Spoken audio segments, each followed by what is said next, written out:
Welcome to our virtual and in-person audience for the closing conversation for Data Science Salon Austin 2023. Look, it's never easy to be the panel that stands in between the way of people and their alcohol. But I promise you, we have assembled a powerhouse group of folks that are prepared to answer the question, how might we drive greater value through building diverse teams, specifically in the arena of AI, ML, and data science. So without further ado, I would love for all of our panelists to give a brief introduction of themselves so that the audience can hear the perspectives that have informed their responses today. Great. Thank you so much. It's really exciting to be here. My name is Psalti. I'm the Senior Engineering Director at Microsoft, and I've been in the industry for about 20 plus years. I started when I was 10, so yeah, it makes sense. And I'm very, very passionate about developing diverse talent. I've been a manager for the past 12, 15 years and very intentional about creating the right environment to drive innovation and growth. So I'm really excited to be here and learn from the ladies in the panel. Hi all, good evening. I am Roja Boina. I am an engineering advisor, and I have been in the space of data analytics for the past 6+ years, right from development to deploying to working cross-functionally across multiple stakeholders. So outside of my 9 to 5, I work as a chapter co-lead with Women in Data and also a mentor for Women in Data. Thank you. Hi, I'm Dr. Angel Durr, and I am a professor at the University of Nevada focusing on analytics. I'm also a data activist. I'm a data strategy consultant and a speaker as well. I started working in data back on the first Obama campaign where I was a campaign intern, so I'm excited to be here as well. Howdy, y'all. I told you a bit about me earlier, so let's see who was listening. I'm kidding. I've been in industry for 20 plus years and started as a mathematician and then moved into computer science for like more immediate results. Studied machine learning in grad school and was ahead of my time. The people at Google, when I worked at Google, the people called me a data hipster because I was the one advocating for bigger, better use of data than even Google was thinking about at the time. I'm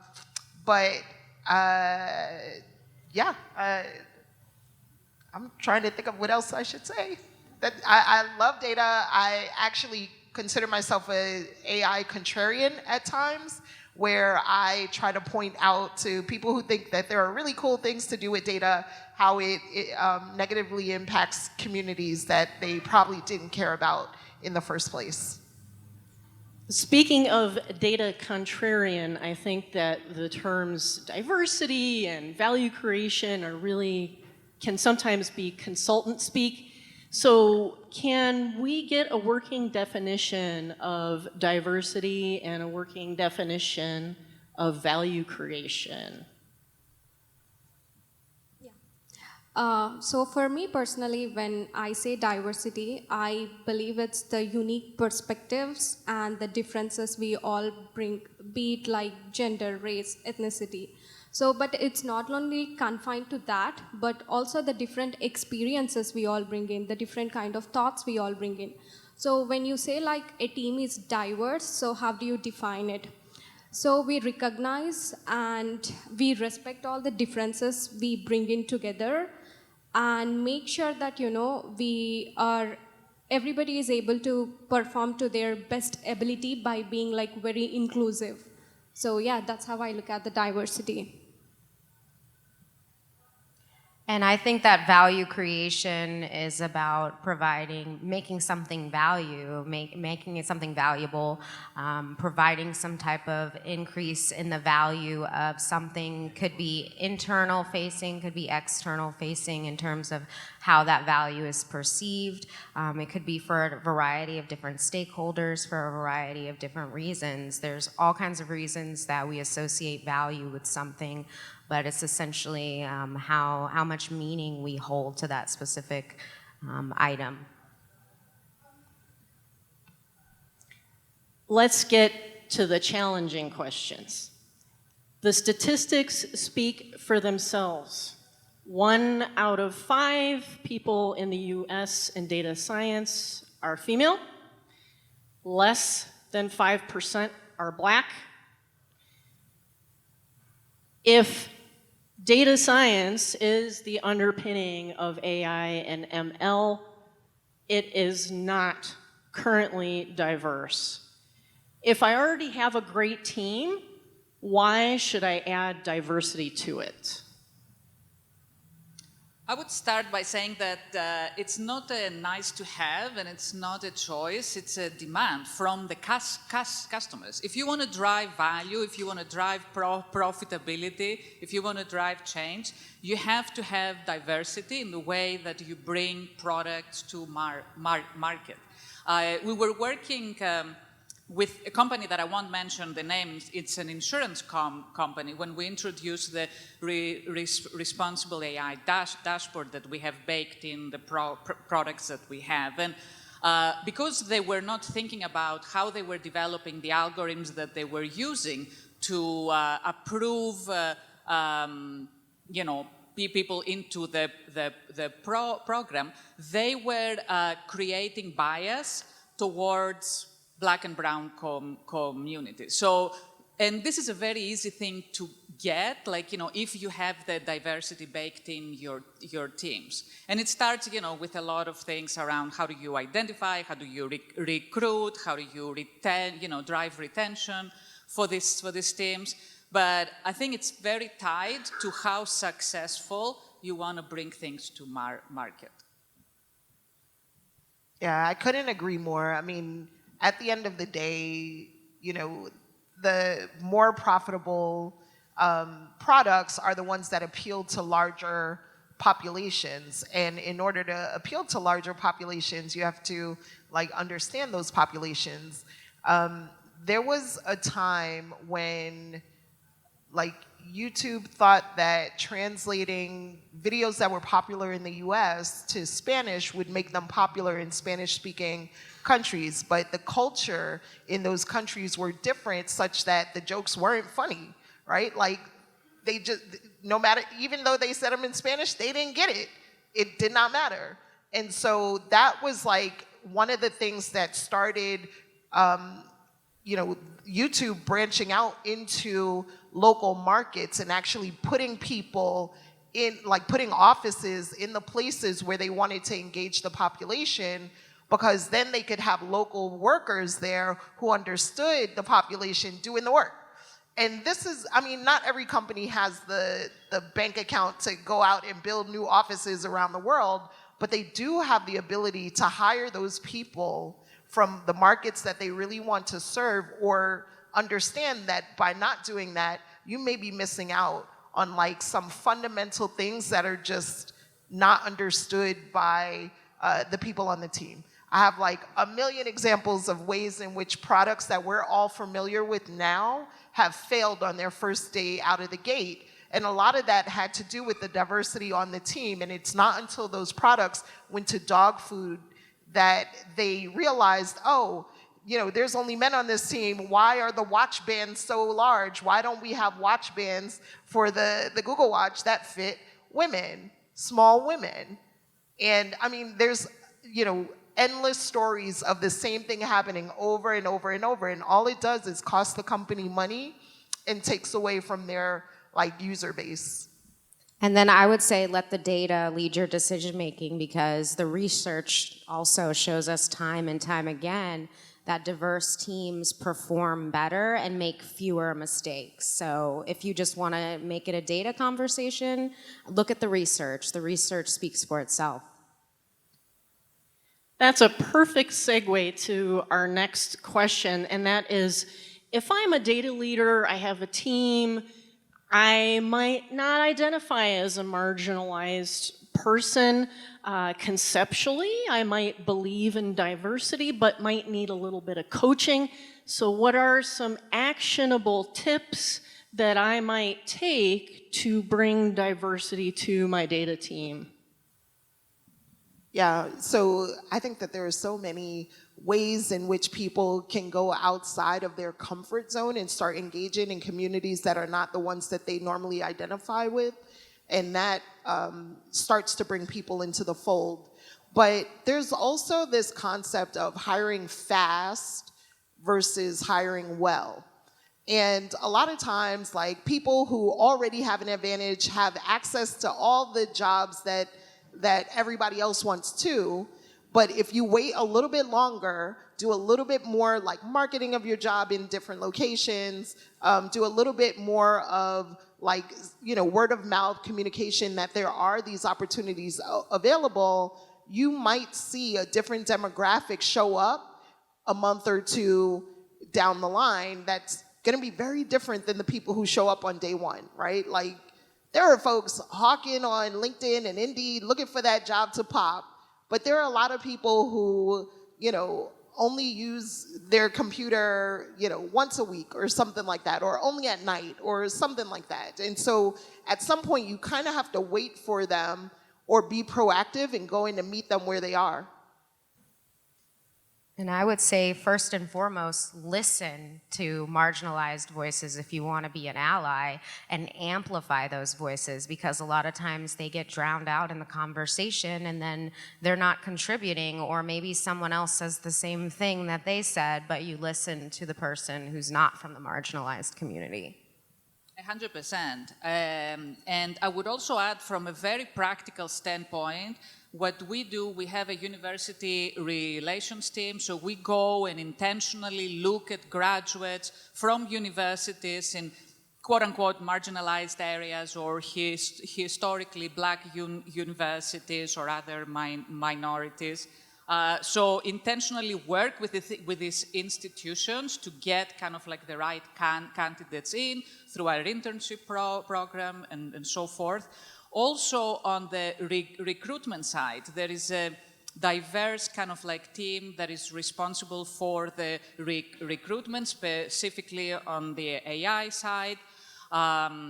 We have diversity in the interview. So it's not enough to just have the diverse candidates go in. You need to interview them in the right way as well. So ensure that there is diversity in the people that do the interviews. And once you hire someone, because they are the best, then you need to coach them. You need to make sure I always put them with a coding buddy, with a career buddy, a lot of resources. And I understand, yes, we have a lot of resources, but it doesn't matter if you're a startup or a large enterprise company.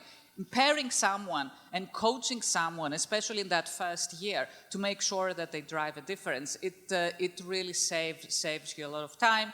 And it can guarantee the success of the person and the success of their code and the service or the product that they're building. Yep. So adding to that part of like hiring and recruiting, so let us say if we are looking to backfill a position. So most times, we think from the perspective like, look for another person who would exactly bring the same skills or same personality types. So rather, like taking chances on including people who have different backgrounds and also different educational backgrounds too. Like for example, let's say some might have graduated from like a coding boot camp, some might have done like a 4-year degree. And let's say some might have like a degree in pharmacy or, biology, but understanding that, everybody brings their own skill set to the table. Like some might bring the domain knowledge and some might also bring like, an ability to see errors and the flaws in way like others cannot see it. So yeah, I think that is really important to hire like the diverse talent and also be like more inclusive after you hire them. explain like, why are they here, what value they provide to the team, so that, everybody else in the team has like right expectations from them. Yeah. That's a great segue as well to our next question, which is, we've already touched on a bit building the pipeline for diverse teams, but what about retention and furthermore developing that great trajectory for candidates so not only do they stay and meet that metric, but are able to develop and deliver in their full brilliance? Can our panelists speak to developing the culture and the trajectory for diverse teams? I think first and foremost, if you want to create diverse teams, you need diverse individuals in leadership positions. One of the first things I do when I'm looking at an organization is I look at who makes up the organization. And if I see people in all of the leadership roles that don't look like me, I don't even apply to those organizations because I don't want to be singled out in the process. I also think the application process matters, and a lot of organizations, I think, overcomplicate the process. I think if you really need information, ask for it. But if you don't, think about the fact that you are going to be handling that person's personal data. Do you really want to be responsible for all of that information when they may not even be brought in for an interview at all? That scares me as a diverse candidate and as a person who works in data. But I think also after you've retained them, I think it really matters that you do a good job of mentoring them and making sure that the experience after they're hired is just as positive as the experience that they encountered when they were being hired.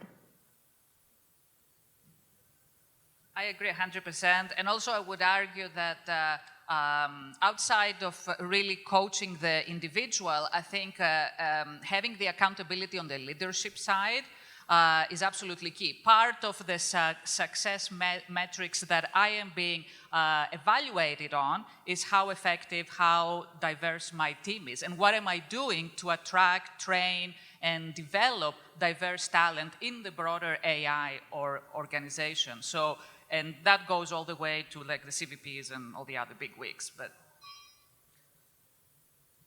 we've had such a great engagement with the audience throughout the day with questions, so I want to make sure we reserve some time for you all.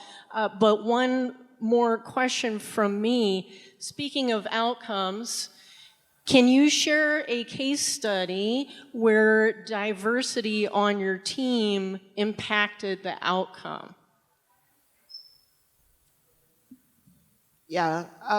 So this is a little bit, this isn't my team, but this is a team that I wanted to join. When I was at Google, I'm not trying to like poop on Google. I love that company. Just so people know, I think it's a great place to work. However, they were moving toward improving like the financial tooling, right? And the strategy there was that they had bought a company that allows them to do very fast mobile application for credit worthiness. And so right there you have like a mobile application, so that's like a population of people, right? And then credit worthiness, that's another population of people. And the reality is that credit, like money, is currently sort of finite, I guess with crypto and like a few other things. It's not totally finite, but like there's a fixed amount of money that banks are willing to lend in a year, right? And what happened was I was like talking to kind of the hiring manager. I was going to switch to this team to work on this product. I was talking to the hiring manager about like his thoughts about how this would influence people or impact people who didn't have like regular access to mobile, or like renters, or people who just didn't have great credit history or like the ability to obtain credit history, like new people to the country, things like that. And he said to me, "Oh wow, I didn't think about that." I'm just gonna pause there for a second and let everybody know that this thing was about to roll out where like no one had thought about the impacts on the community, only the impacts on the users that they were already aware of. So like making more money available to people who already have money of some sort, it seems like it could hurt some community, right? And so what they did as a result of this is they stood up a data science council to work on this project. They had no plans to do that. It was going to be completely engineering led, and the team was like a bunch of dudes. And I was going to be like the person who was the naysayer. I told you I'm a data contrarian, right? So this is where I come in, where I tell people, like, what about this other thing? So I think the ultimate outcome is that they actually did not roll out this work, this like body of work. They spent a number of months, like maybe 2 quarters or something, developing, integrating, things like that. And the data science team kind of came back and said, there's a problem here, so. So the real question is, what happens to all of us that don't have a Kim in the team? And I think that's why there is an urgency to make sure we have the right guardrails, the right processes. If we are vendors, like in my case, developing ML tools, we need to make sure that we embed these tools available for the developers to bring transparency and accountability and the ability to share this with a broader team to avoid issues like that.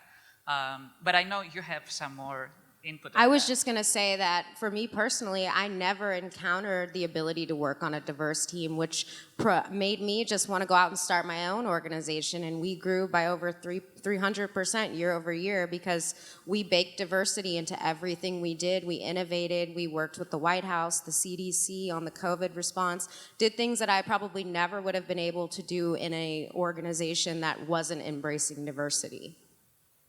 And also on the very ground level, I'm a huge advocate for like mindful inclusivity on a day-to-day basis. Like, let's say you have like a meeting going on for like 20 minutes. You know, you could just say something like, hey, you know, this like such a short brief meeting, let's take everybody's opinion and make sure like, you know, we all are brief so everybody gets a chance to say something or say their opinion out. So yeah, I think being like cognitively diverse, hearing out everybody's opinion has always in turn returned in like best team relationships, and yeah. Wonderful. We do have time for a few more questions. I see some hands raised. If we could get some microphones to the folks in the audience, our panel would love to opine. If there are any virtual questions, please read them off to us. Otherwise, you have the floor.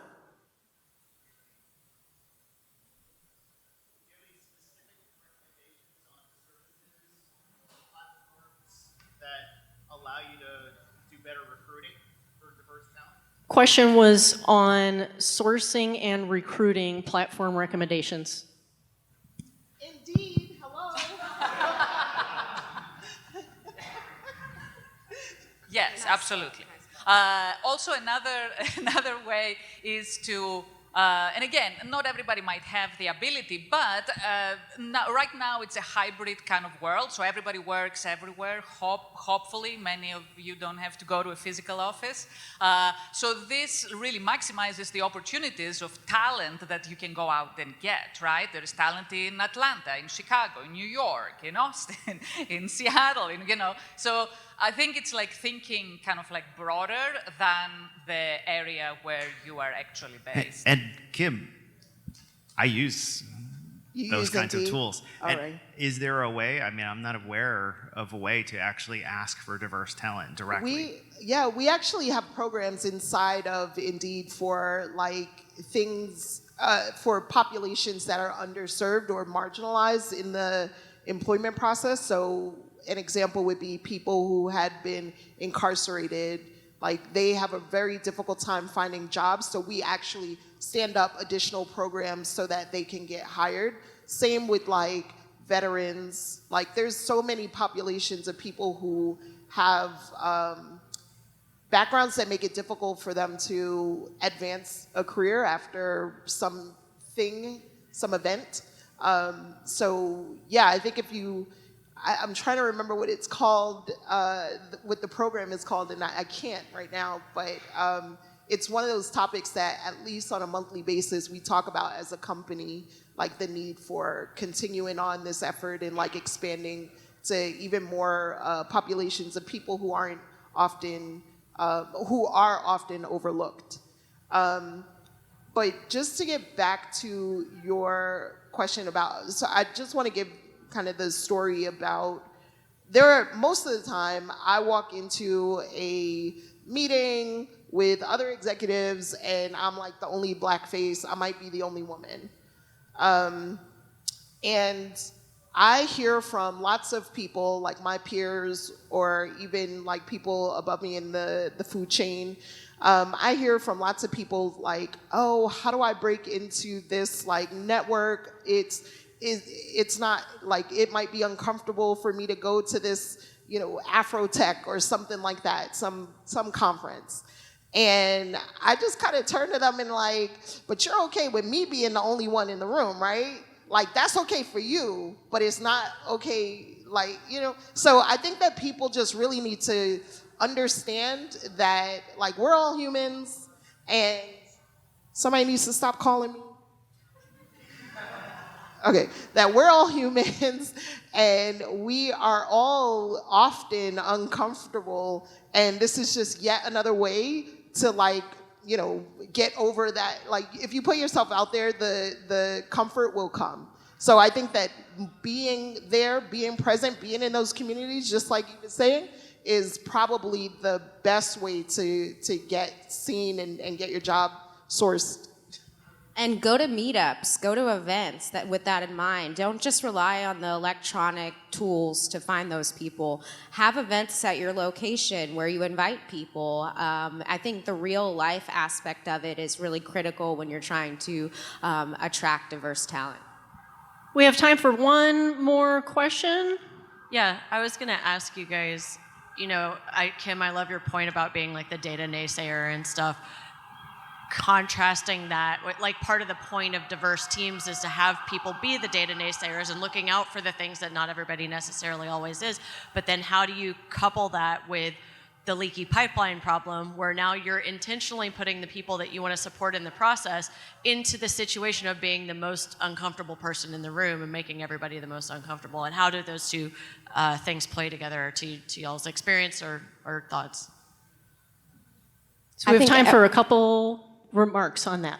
I think everyone just needs to get comfortable being uncomfortable. As long as you're not making someone singled out in that uncomfortability, making sure that if someone's uncomfortable, then everyone should be sort of uncomfortable in those situations. Whereas, it's not just you as the only black person or the only woman. Make sure that there's enough diversity where no single person stands out in that process, I think. Yeah, I think that, like, part of being a leader is understanding how people want to grow and what their kind of limitations are. So sometimes it's okay to, keep that person in the hot seat as the naysayer, but sometimes it is also okay to take their voice and amplify it for them. And they often appreciate that because they value the relationships that they have with their peers and they're able to maintain them. While, like, as a leader, you may be kind of the bad guy or whatever. Like, you may be the contrarian in the moment, but people get over that a whole lot easier than they get over, like, their peer contradicting them, like, on a regular cadence. So I think, understanding how people want to grow, if they want to grow into, like, leaders who can articulate their point in a way that isn't contrarian, but, like, challenging of, like, other people's point with respectful tone, or if, like, you just kind of need to be their champion at points. And I've been the champion for many people, like, Indeed is a Japanese-owned company. There are lots of people who have different cultural, they appear different in meetings, right, culturally. And there are times when I have to take stuff offline and say, why didn't you talk about this thing that we talked about for like 10 hours in this meeting? And it's just not, like, culturally, they were not comfortable in that space. So my job is to find a way to get that point heard because I believe in it, and and then credit them with it when it's accepted. But I do think that there is a dance between like leadership and underrepresented voices that is something that's ongoing, and it's never perfect, but sometimes you have to be the amplifier for and the champion for your some of the softer voices in the room. And if I may add something really quickly, a tip that I use is reverse mentoring. So the coaching is not only for the new person in the team, but it's also for everybody else. So the reverse mentoring mechanism provides visibility to what they're going through, and also it's an opportunity for everybody to kind of like, you know, be a little bit more vulnerable, a little bit more open. So I think that always works. Yeah, and just adding to that, I think I personally feel like, you know, especially when there are like one-on-ones or meetings, it's definitely a great place to ask, like, you know, your employees, are they really happy? What is that they want? If they're not happy, and then addressing it from there, yeah. Clearly, this is a conversation that is ongoing. Appreciate that you all have engaged with us today and that Data Science Salon has carved out the space for us to have this conversation and share some takeaways that you can bring back to your teams. So in closing, can we have a warm round of applause and gratitude for the panel?